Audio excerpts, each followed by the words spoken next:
Good morning, ladies and gentlemen. I woke up to the rude shock of the news of liquidation of Heritage Bank by the Central Bank of Nigeria and the NDIC. And NDIC now promising to pay maximum amount of 5 million naira as insured depositors' funds, and then whatever. And see, my heart bleeds for Nigeria. My heart bleeds for Nigerians.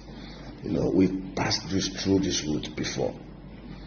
When people say Nigeria is an active crime scene, a very satanic active crime scene, this is a true example. When did NDIC and CBN realize that this bank has gotten to this level? Why did the CBN not establish a bridge bank to acquire the assets and liabilities of this bank and then unleash the EFCC to recover the bad debts from those who created it, and even get the board and management of the bank to answer questions? We've been through this part before. Poor Nigerians will labor, will work hard, even under the unwholesome, cruel atmosphere, save up their money in banks. Some incompetent, sleazy human beings will blow those funds, misappropriate it, create toxic assets left and right, most of them insider related, and then CBN and NDIC goes in, liquidate the bank. All the staff are laid off, depositors' funds blown in the air, just like that.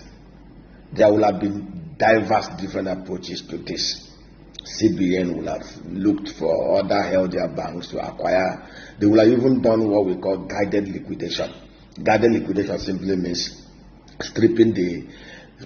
packing the liabilities and putting it to one side, and then selling the assets to a very, very healthy bank, transferring the assets and the staff of the company to those, and then looking at how they can now recover those liabilities that are put in a bucket.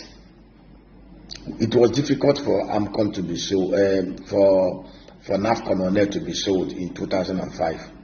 Obasanjo saw they had a huge liability of almost about 120 billion naira. Obasanjo knew that it would be difficult to sell that asset, that very important asset, without doing so. What he did was guided liquidation. He stripped the asset into one side, put the liabilities into one side. The asset was valued at about $154 million, and he got privatized it. I was one of the lead advisors on the buy side to those that acquired that asset in 2005, 2006. So I knew what happened. I was the acquisition advisor for those who purchased that asset. So what Obasanjo did was a very apt way of getting the thing done. So I expected the Central Bank of Nigeria and NDIC to have told the same route. Since the bank is alleged to have been carrying a huge toxic asset of almost about 600 billion. When did it blow to 600 billion? And the CBN, that is supposed to be the regulators, did not see it growing to that level.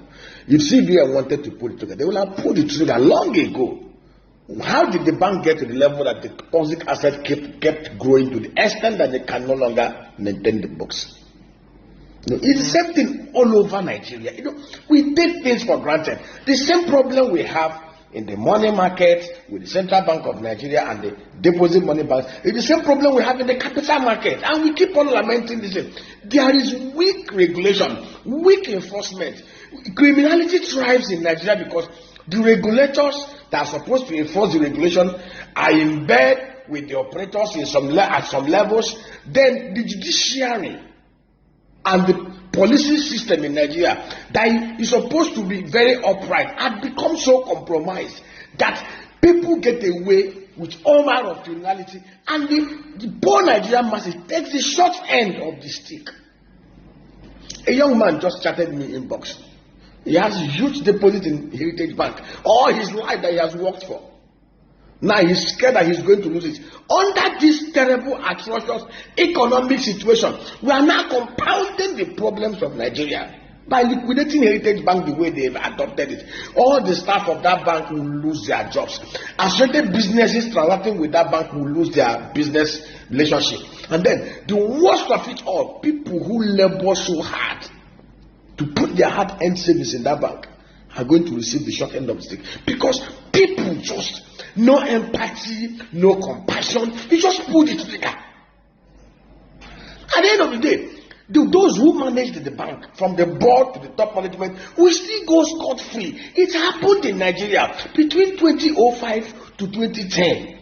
Nigerians gathered and mobilized their savings and invested in the capital market.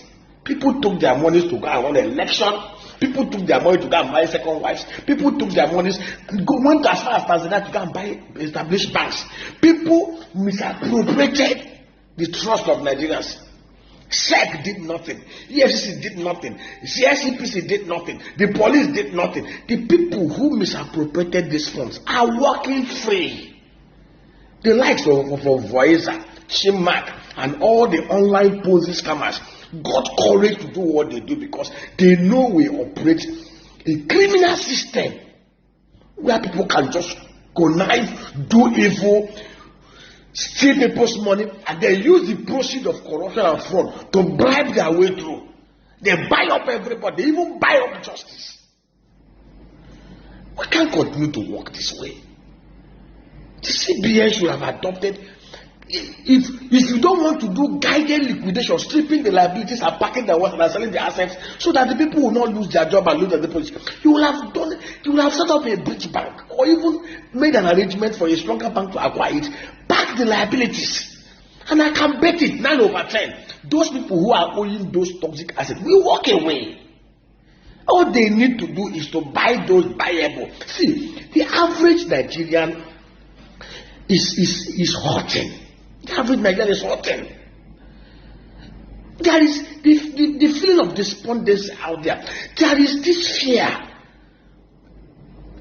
Everybody, see, people believe they can do all manner of criminality and get away. And I have experienced it over the last 9 years. It has become so worse. It has become worse. It grows worse and worse. People brazenly commit crime. People brazenly do evil. People brazenly loot. People brazenly misappropriate people's fund. And they will, even before you blow, they will go to court to get perpetual injunction and even claim fundamental human rights. And they will get one Jankara judge that will listen to their plea and manipulate things. What kind of country is this? It's already out there. Justice is no longer for the justice is no longer for the common man. The court is no longer for the court is now for the grown man, and that is what it is today. Allegedly, 75% of those who are supposed to be the temple of justice across the layers of judicial system are corrupt. They are there, pay for play. Whoever is going to bring the bigger cake, the bigger money, gets the judgment on his own favor. How can we be the country like this? And we want investors to come in